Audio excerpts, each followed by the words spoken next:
Atos dos Apóstolos, capítulo 2, versículo 14 ao 41, está escrito assim: Pedro, porém, pondo-se em pé com os 11, levantou a voz e disse-lhes: Varões judeus, e todos que habitais em Jerusalém, seja-vos isto notório e escutai as minhas palavras. Estes homens não estão embriagados como vós pensais, sendo esta a terceira hora do dia. Mas isto é o que foi dito pelo profeta Joel. E nos últimos dias acontecerá, diz Deus, que do meu espírito derramarei sobre toda a carne, e vossos filhos e vossas filhas profetizarão, os vossos jovens terão visões, e os vossos velhos sonharão sonhos. E também do meu espírito derramarei sobre os meus servos e minhas servas naqueles dias, e profetizarão. E farei aparecer prodígios em cima no céu, sinais embaixo na terra, sangue, fogo e vapor de fumaça. E o sol se converterá em trevas e a lua em sangue, antes de chegar o grande e glorioso dia do Senhor. E acontecerá que todo aquele que invocar o nome do Senhor será salvo. Varões israelitas, escutai estas palavras. A Jesus Nazareno, varão aprovado por Deus, entre vós com maravilhas e prodígios e sinais que Deus por ele fez no meio de vós, como vós mesmo bem sabeis. A este que vos foi entregue pelo determinado conselho e presciência de Deus, tomando-o vós, o crucificastes e matastes pelas mãos dos injustos, ao qual Deus ressuscitou, soltas as ânsias da morte, pois não era possível que fosse retido por ela. Porque dele disse Davi: sempre via diante de mim o Senhor, porque já à minha direita, para que eu não seja comovido. Por isso se alegrou o meu coração e a minha língua exultou, ainda que a minha carne há de repousar em esperança. Pois não deixarás a minha alma no Hades, nem permitirás que o teu santo veja a corrupção. Fizeste-me conhecido os teus caminhos da vida, como a tua face me encherás de júbilo. Varões e irmãos, seja-me lícito dizer-vos livremente acerca do patriarca Davi, e ele morreu e foi sepultado, e entre vós está até hoje na sua sepultura. Sendo, pois, ele profeta, e sabendo que Deus lhe havia prometido com juramento que o fruto de seus lombos, segundo a carne, levantaria o Cristo para o assentar sobre o seu trono. Nesta previsão, disse da ressurreição de Cristo, que a sua alma não foi deixada no Hades, nem a sua carne viu a corrupção. Deus ressuscitou a este Jesus, do que todos nós somos testemunhas.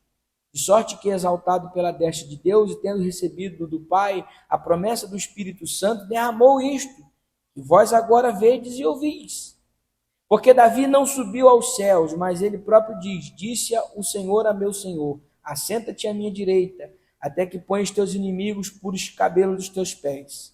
Saiba, pois, com certeza, toda a casa de Israel, que a esse Jesus, a quem vós crucificastes, Deus o fez Senhor e Cristo.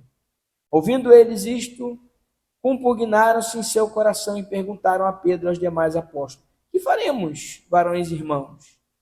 E disse-lhes Pedro: arrependei-vos vós, e cada um de vós seja batizado em nome do Senhor Jesus Cristo, para perdão dos pecados, e recebereis o dom do Espírito Santo. Porque a promessa vos diz respeito a vós, e a vossos filhos, e a todos quantos estão longe, a tantos quantos Deus nosso Senhor chamar. E com muitas outras palavras isso testificáveis, exortava, dizendo: salvai-vos dessa geração perversa. De sorte que foram batizados que de bom grado receberam a sua palavra naquele dia, e agregaram-se quase 3.000 almas. Amém. Pai, essa é a tua palavra que foi lida, e nós vamos expô-la e aplicar aos nossos corações. Fala conosco, continua falando conosco.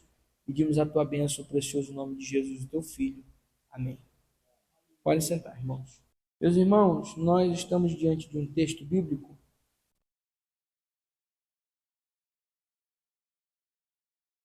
e após a manifestação do Espírito Santo, em Atos capítulo 2, 120 pessoas receberam o derramamento do Espírito Santo. Isso está escrito lá no capítulo de número 1. Estou recapitulando o que nós já falamos.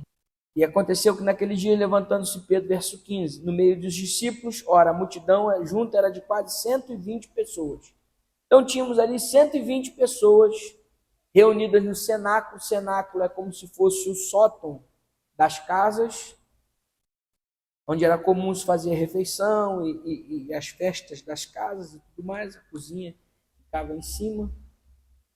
Então, estavam no cenáculo, na parte de cima da casa, 120 pessoas, uma casa grande. A Bíblia diz que o Espírito Santo é derramado sobre eles, em Atos capítulo 2, logo nos primeiros versículos.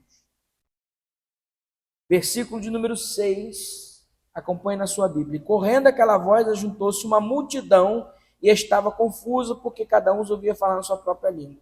Aqui nós vemos que 120 pessoas fizeram tanto barulho quando o Espírito Santo desceu sobre eles, que correu aquela voz, ou seja, correu uma notícia e se ajuntou uma grande multidão. O que isso quer dizer?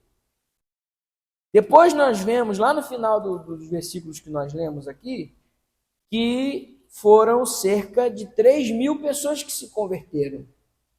Então tinha pelo menos umas 5.000 ali ouvindo. E não caberia 5.000 pessoas, quando dirá 3.000 ou mesmo 1.000 pessoas em cima de um terraço de uma casa. Então o que aconteceu foi que a manifestação do Espírito se deu no cenáculo. Do cenáculo os discípulos desceram e saíram pelas ruas de Jerusalém, cheios do Espírito Santo, proclamando o Evangelho. Até que se ajuntaram no pátio do templo, no átrio, que é o único lugar em Jerusalém que tem espaço para 3.000 pessoas ficarem ali. E se juntou aquela multidão no pátio do templo, no átrio do templo. Então Pedro se levanta, porque há um questionamento, que nós já falamos na última semana, acerca do que estava acontecendo naquele lugar de fato. O que está acontecendo aqui? Está acontecendo um poder, um barulho, um negócio. O que é isso aí? Aí uns diziam que eles estavam proclamando as maravilhas de Deus e outros diziam que eles estavam bêbados. Então o apóstolo Pedro se levanta para então explicar o que estava acontecendo. E ele dá então um sermão. Claro, irmãos, que nós lemos aqui o sermão de Pedro, a pregação de Pedro. Mas essa pregação, nós lemos aqui ela o quê? Em 1 minuto? 1 minuto e meio? Pedro não pregou 1 minuto e meio, não. Ele pregou muito mais tempo. Só que Lucas faz um resumo do que ele pregou e registra no livro de Atos, então, para que nós tivéssemos acesso. E essa pregação de Pedro pode ser dividida em 3 etapas. A primeira etapa, Pedro está explicando o que está acontecendo naquele momento e dizendo que aquilo ali foi a descida do Espírito Santo. A segunda etapa, Pedro está explicando a missão de Jesus e a missão da igreja. E a terceira etapa, que é o final, é um chamado ao arrependimento. Então, a primeira etapa da pregação de Pedro. Pedro está explicando o que está acontecendo e está explicando que aquilo ali foi a descida do Espírito Santo. Verso 12 ao 14. E todos se maravilhavam e estavam suspensos, dizendo uns para os outros: o que é isso dizer? E outros zombavam, diziam: estão cheios de mosto. Pedro, porém, pondo-se em pé com os 11, levantou a voz e disse: varões judeus, e todos que habitais em Jerusalém, seja-vos isto notório e escutai as minhas palavras. Estes homens não estão embriagados, como vós pensais, sendo esta a terceira hora do dia. Então Pedro está tomando a palavra e está dizendo que é impossível que eles estivessem bêbados, porque eram aproximadamente 9 horas da manhã. A terceira hora do dia, porque o dia no relógio judaico ele começa às 6 da manhã, não é meia-noite, como no nosso relógio. Para eles o dia começa às 6 da manhã. Então 6 da manhã, 7, 8, 9, terceira hora do dia. Então a terceira hora do dia, ou seja, 9 horas da manhã, essa descida do Espírito Santo, então ela foi na parte da manhã. 9 horas da manhã, os discípulos cheios do Espírito Santo e o povo pensando que estava bêbado. Claro que hoje, né? Hoje tem gente que fica bêbado aí de manhã cedo, né? Esse argumento de Pedro não valeria hoje. Mas naquela época ninguém ficava bêbado pela manhã. Então o apóstolo Pedro diz: não estão bêbados. Isso é o cumprimento da profecia de Joel. Vamos lá no livro do profeta Joel, capítulo 2.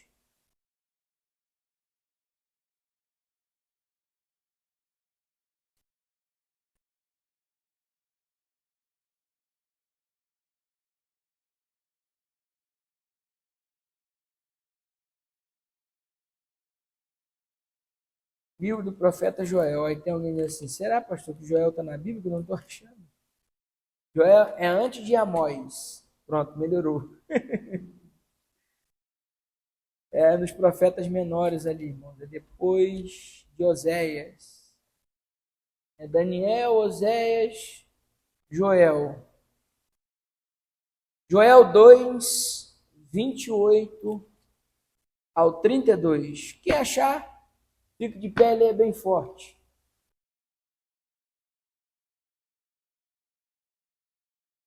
Joel 2, 28 ao 32.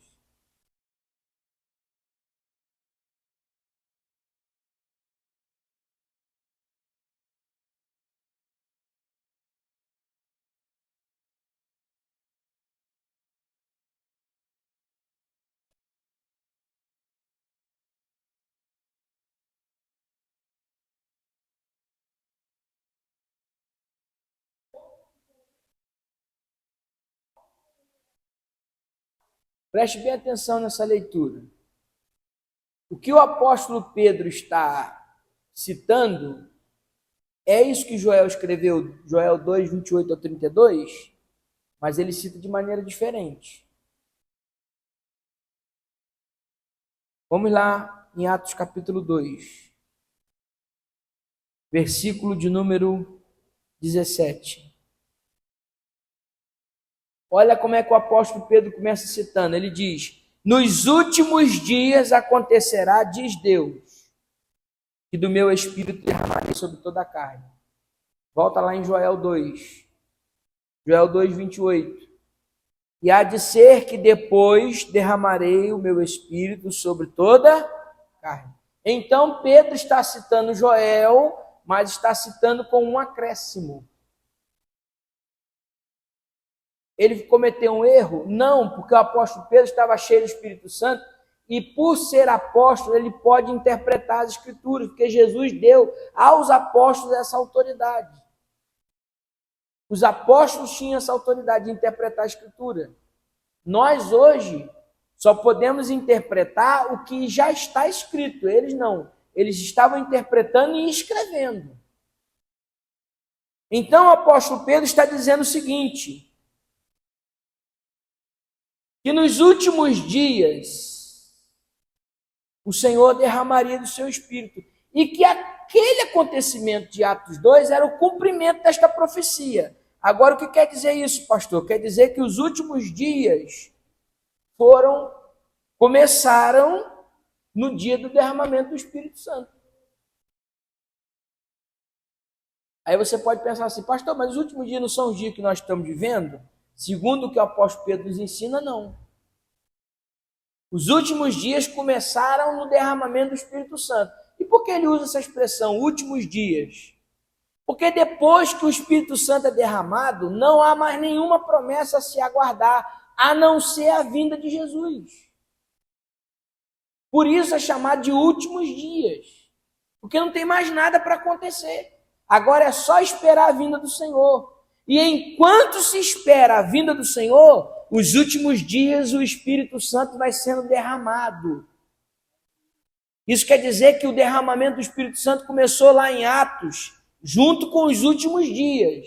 E ele continua sendo derramado ainda hoje sobre nós, nos nossos dias, que também são os últimos dias. Quer dizer que desde quando o Espírito Santo começou a ser derramado em Atos dos Apóstolos capítulo 2, ele continua sendo derramado até os dias de hoje. Isso é cumprimento da profecia do profeta Joel. A era da igreja é uma era de derramamento do Espírito Santo. Derramarei do meu Espírito sobre toda a carne. Isso quer dizer que o Espírito Santo não seria mais derramado como era no Antigo Testamento. No Antigo Testamento, o Espírito Santo ele não era derramado sobre os seres humanos. No Antigo Testamento, o Espírito Santo vinha sobre o homem e se retirava dele. Abra sua Bíblia aí no livro de Juízes. Juízes 16, 20. Por favor, quem achar, leia. Juízes 16, 20. Ele não sabia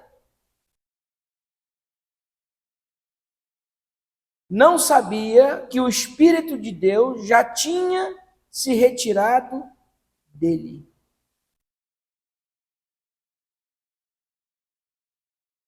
O que isso quer dizer? Quer dizer que o Espírito Santo vinha, o Espírito de Deus vinha, usava aquela pessoa para determinada situação e se retirava. E ele só era colocado como se fosse um conta-gotas, assim, ó. Pim, pim, pim. Ele vinha sobre os juízes, sobre reis, sobre profetas, sobre sacerdotes. Ele vinha e se retirava. Ele não morava dentro do homem.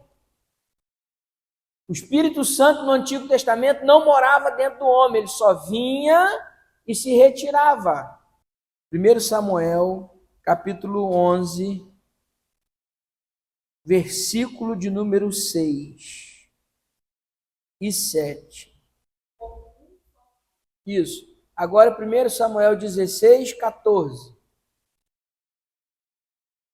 Saul ficou cheio do Espírito Santo, ficou irado. Você vê que nem sempre que o Espírito Santo enche uma pessoa, a pessoa fica calma, tá? É uma ira santa. Obrigado. E o Espírito do Senhor se retirou de Saul e o assombrava um espírito mau. O Espírito do Senhor se retirou dele. Por quê? Porque no versículo anterior, verso 13, do mesmo capítulo, diz que Samuel tomou o vaso de azeite e ungiu Davi no meio de seus irmãos. Desde aquele dia diante, o Espírito do Senhor se apoderou de Davi. Então, o Espírito do Senhor estava sobre Saul, saiu e foi derramado sobre Davi. Porque Davi estava sendo ungido rei no lugar de Saul. O Espírito de Deus não ficava com o homem, ele vinha e se retirava. Agora não. O sacrifício de Jesus Cristo nos possibilitou. O Espírito do Senhor agora não mais desce sobre o homem e se retira dele. O Espírito do Senhor, por causa do sacrifício de Jesus, possibilitou que ele fosse derramado sem medida sobre o homem. O que quer dizer isso? Quer dizer que nós agora não somos apenas um receptáculo do Espírito Santo, que ele vem sobre nós e se retira. Ele agora vem. Quando nós aceitamos a Jesus como nosso Salvador, nos convertemos de maneira verdadeira, o Espírito de Deus vem sobre nós e nunca mais se retira. Você agora é templo do Espírito Santo. Eu agora sou templo do Espírito Santo. É por isso que ele desce, mas ele não vai mais embora. Ele está morando aí dentro de nós. O único que pode botar ele para fora sou eu mesmo. Se eu me desviar, se eu me apostatar da fé. Mas o justo pode até cair e o Espírito Santo vai ficar sobre ele, para convencer ele de se arrepender. Ele se arrepende e volta. Quando você peca, o Espírito Santo não sai de dentro de você não, ele está aí dentro, mandando você se consertar. Isso é um sinal de que você é salvo. Se você não sente mais necessidade de se consertar e de viver uma vida santa, parabéns, você não é mais salvo. O Espírito Santo não está dentro de você. Agora, se você sente que você precisa ser mais santo, que você precisa orar, que você precisa buscar comunhão, que você precisa estar em santidade com Deus, parabéns! O Espírito Santo está morando dentro de você e você é salvo na pessoa bendita de Jesus Cristo. O Espírito Santo habita no ser humano.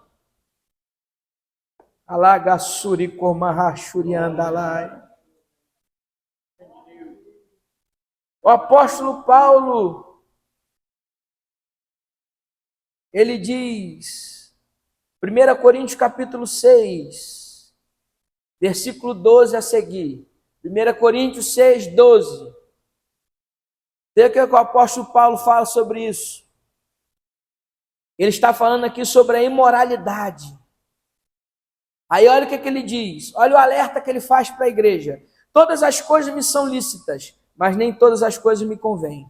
Todas as coisas me são lícitas, mas eu não me deixarei dominar por nenhuma. O que ele está dizendo? Eu posso fazer o que eu quiser, mas eu não vou me deixar dominar pelo que eu quero, porque o meu desejo é maligno, é mau, é pecador. Tudo me é lícito, mas não me convém.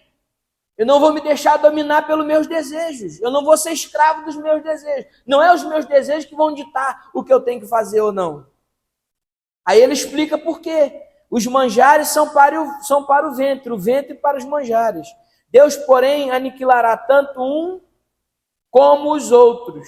Mas o corpo não é para a prostituição, senão para o Senhor, e o Senhor para o corpo. Ora, Deus que também ressuscitou o Senhor, nos ressuscitará a nós pelo seu poder. Aí verso 15. Ou não sabeis vós que os vossos corpos são membros de Cristo? Tomarei, pois, os membros de Cristo e falo-ei em membros de uma meretriz? Não, por certo. Ou não sabeis que o que se ajunta com a meretriz faz-se um corpo com ela? Porque serão, disse, dois uma só carne. Mas o que se ajunta com o Senhor é um mesmo com o Espírito. Fugir da prostituição. Todo pecado que o homem comete é fora do corpo, mas o que se prostitui peca contra o seu próprio corpo. Ou não sabeis que o nosso corpo é templo do Espírito Santo, que habita em vós, proveniente de Deus, e que não sois de vós mesmos? Porque fostes comprado por um bom preço. Glorificai, pois, a Deus no vosso corpo e no vosso espírito, os quais pertencem a Deus. Aleluia. O apóstolo Paulo está dizendo, olha, eu fico todo arrepiado falando essa palavra. É uma palavra de autoridade. Ele está dizendo o seguinte: o seu corpo é templo do Espírito Santo. É habitação do Espírito Santo. Ele está dizendo que quando você tem relação sexual com a pessoa, você se torna uma só carne com ela, espiritualmente falando. É por isso que a relação sexual ela tem que ser dentro do casamento. Fora do casamento é prostituição, porque você está se tornando uma só carne com várias pessoas. E a Bíblia diz que o homem deixará seu pai e sua mãe, unirá a sua mulher, e serão dois uma só carne. Quer dizer, é o seu marido com a sua mulher. Fora disso, é prostituição. É pecado contra o corpo. E o apóstolo Paulo está ensinando, fogem da prostituição. Porque o nosso corpo é templo do Espírito Santo, que ele habita dentro de você. Seu corpo é para glorificar ao nome do Senhor. Seu corpo não é instrumento de sensualidade. Meu corpo não é instrumento de provocação. Meu corpo não é instrumento de me mostrar. O meu corpo é instrumento de glorificar ao nome do Senhor, porque o Espírito Santo está habitando dentro deste corpo. O Espírito Santo habita. Você é a habitação do Espírito.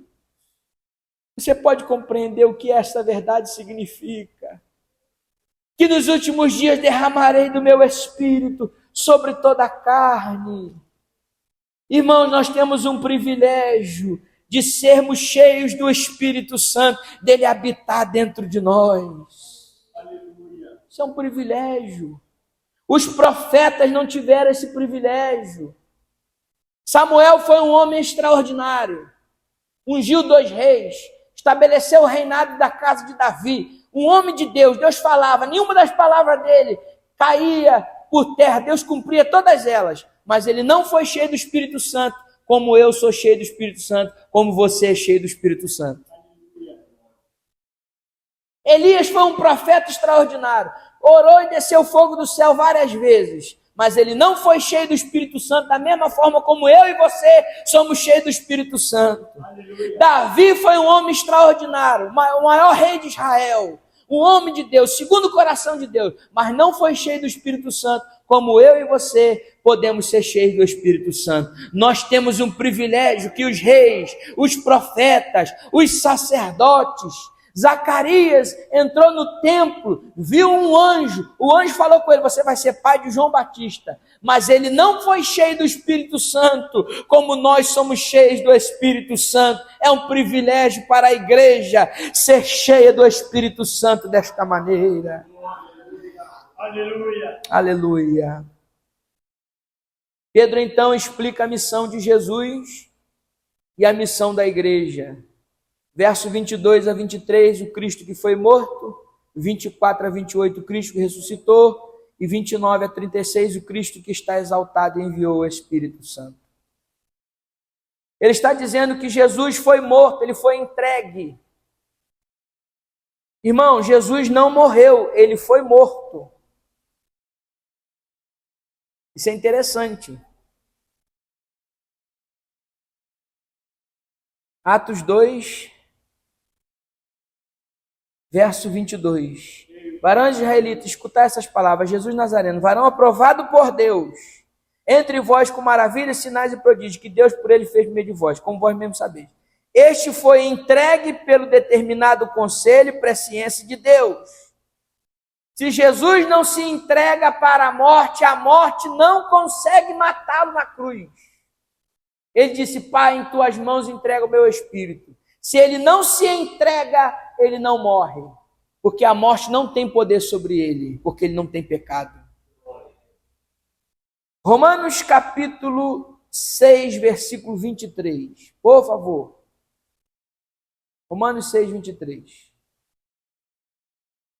Mano, eu estou sentindo a presença desse doce Espírito aqui nesta noite.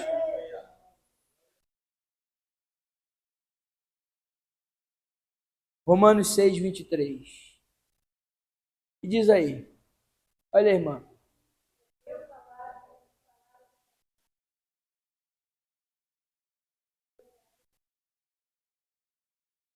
O salário do pecado é a... Então quer dizer que o pagamento pelo pecado é a morte. A morte é um pagamento pelo pecado. Então só morre quem peca. Jesus não tinha pecado e não tinha como morrer. Ele se entregou. Nós morremos porque nós temos dívida, nós pecamos. Jesus não podia morrer. Ele se entregou. E foi plano de Deus que ele se entregasse. É isso que Pedro está ensinando. E depois ele diz que esse mesmo plano diz que ele deveria ressuscitar. Porque a morte não poderia ter domínio sobre ele. Versículo de número 24. Pois não era possível que fosse retido por ela. A morte não podia reter Jesus. Ele venceu a morte. Ele morreu. Ele venceu a morte. E ele ressuscitou. Filipenses 2, 8 e 9. Estou caminhando para o fim já.